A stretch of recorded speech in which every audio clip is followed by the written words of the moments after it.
not even supposed to Duke today. But the pills aren't working. I recently wiped my ass with the Jay and Silent Bob reboot. But things weren't always bad. Let's rewind to the beginning.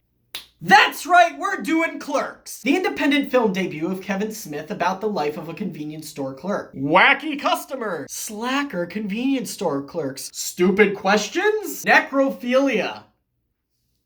Yeah. What a simple premise! Let's open the store with shining a light on our main character, Dante Hicks. He is the quintessential everyman and a great representation of what you are. Feel like what you have to be when working retail. Brian O'Halloran plays him to perfection, but we'll get back to this bitch later. Let's talk about Randall. Randall Graves is hilarious and the epitome of everything you want to be when working retail. But you're not, so show me where the toilet paper is. Jeff Anderson owns the role, originally written for King Smith himself, and you can't see anybody else playing it now. You missed your window, Big Smith. Fight me. Randall Graves don't give a fuck about you or your kids. Jay and Silent Bob, can't forget them, are in their prime here. They're a great counter to the working class protagonist, and Jay's enigmatic performance transcends his limited screen time. Did I say screen time? Fuck it. It isn't just memorable characters alone. Arguably, the hero of the movie is the dialogue. The comedy from the dialogue isn't just a setup for a punchline, but a legitimately comedic train of thought on subjects you might not initially relate them to. I know how much the average jizz mopper makes, Randall. Because I'm the supply and the demand! And the conversations felt natural.